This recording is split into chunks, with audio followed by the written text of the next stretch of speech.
The simple sentence: listen or learn a lesson from the fig tree. When its branches become tender and sprout leaves, you know summer is near.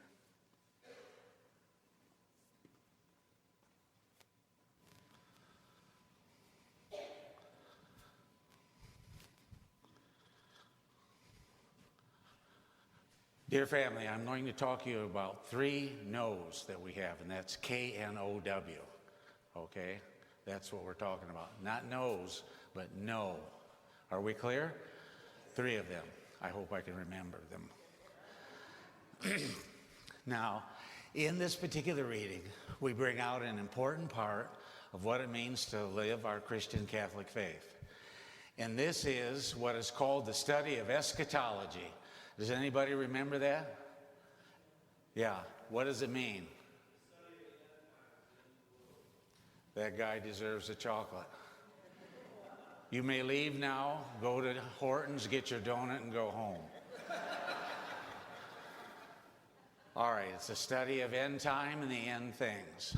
Now, why do I bring up this thing about I know?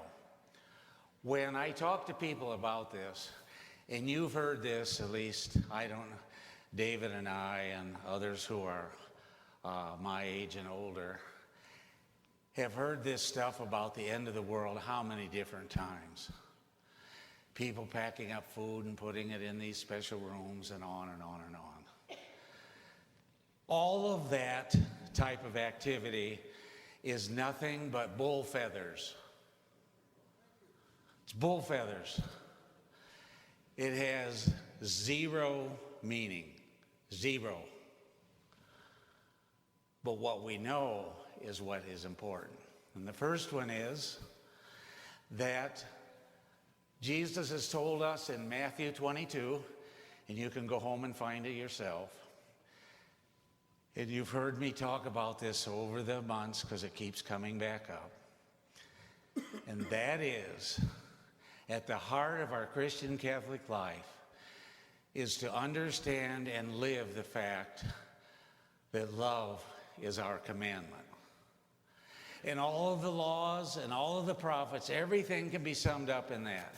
In fact, St. John goes even further when he says God is love. He states it that simply. Do we have this so far? First thing we know. Now, if you've ever gone in for an operation, and I think most of us have, I know I have my few, at least 10 or 15, whatever it is. It's enough to float a whole hospital.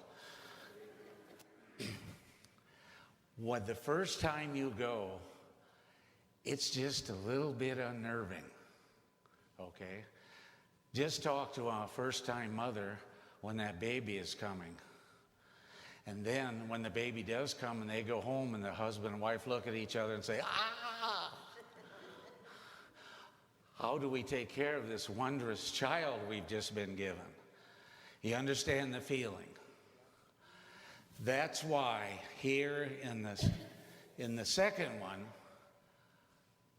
we talk about that we know through experiences what happens. And if you've had the first child, not that it becomes easy, what happens is that the fear begins to dissipate. And an important part of our Christian Catholic faith is to realize where the fear comes from. And it comes from what we don't know. So if we trust the first understanding, that God is love, then when we reach the part about fear, love pushes fear out of the way. And it says that no matter what happens, God is love. Now, years ago, and we're going to celebrate that in Thanksgiving, when those ships, those little ships, came across from Europe to the United States, when they got out in the middle and a storm came up, they're experienced sailors, but don't you think they were just a little afraid? So you know what they learned how to do? We've got sailors here, don't we? Sailors here, hold up your hand. Nobody wants to claim. Oh, there we go. There are sailors. What they learned to do is to throw out the anchor. You say, why would they ever do that? It gave the ship stability. When you and I reach a point in our journey where we become afraid, what we need to do is to push that out with what we know. And what do we know? God is love. Yes, indeed. That's the anchor that steadies us, keeps us moving forward. The other part is that it can never go away. You know why? Because God is not going to go away. His whole job is to be present to us. So that's number two. So as I go forward, I know that God is love. I know that when fear comes, I will help my understanding of God as love to push that fear out of my life. Now the third thing. This is a little harder. You and I have a routine that you and I live. And that routine is important for us because it makes it orderly. Do you understand what I'm saying here? Routine is for the purpose of order. And it also helps us to use our time efficiently. But I've given you this old example.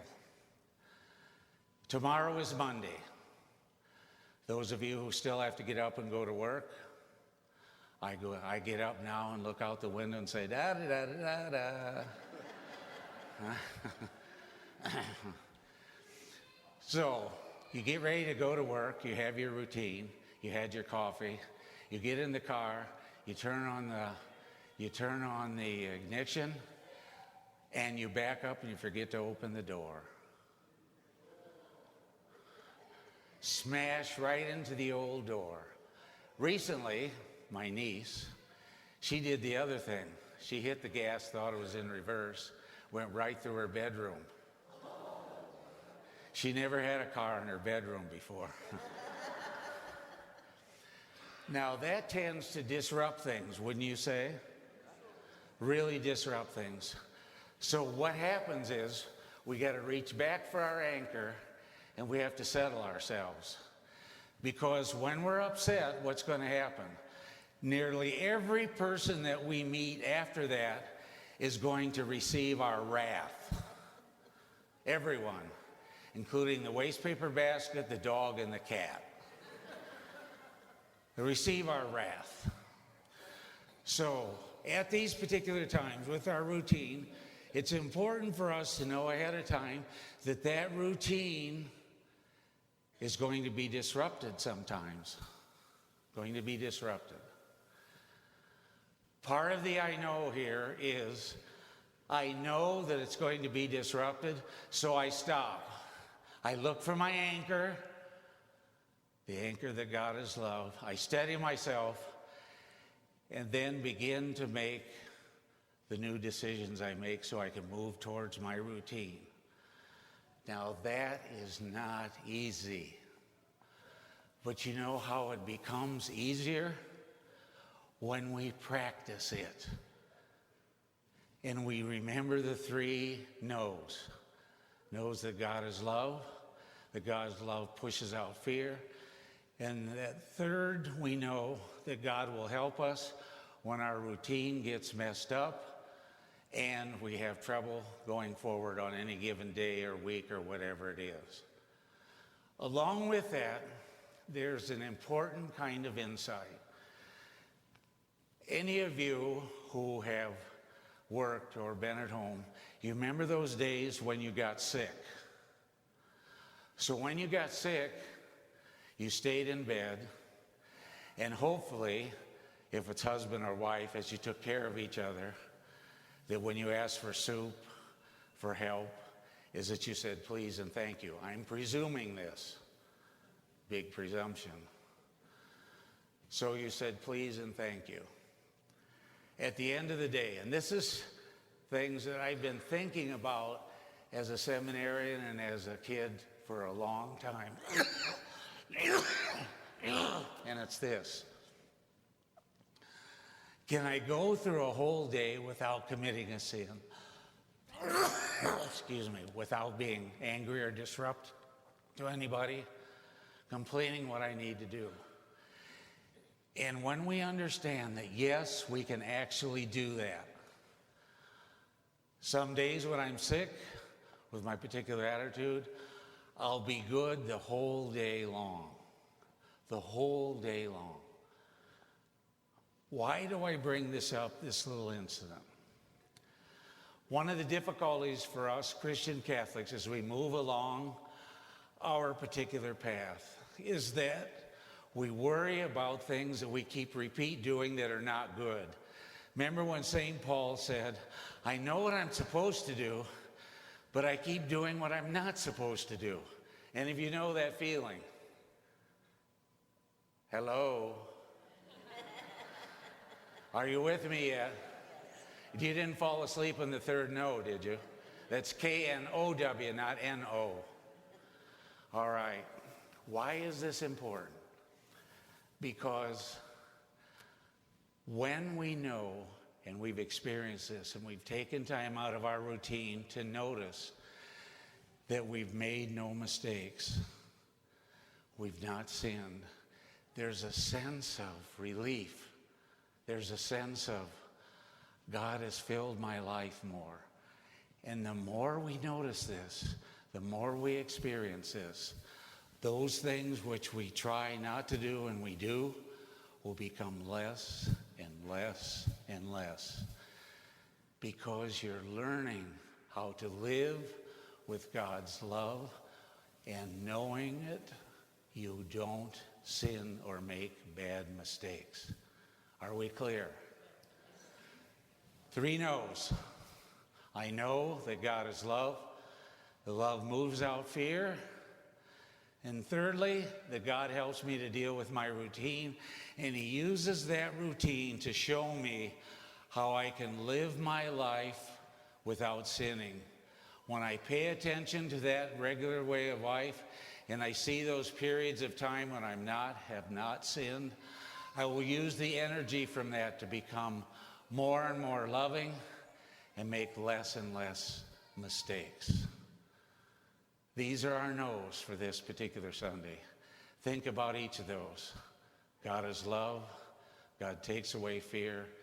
And he uses our very simple routine to teach us how to sin less, love more.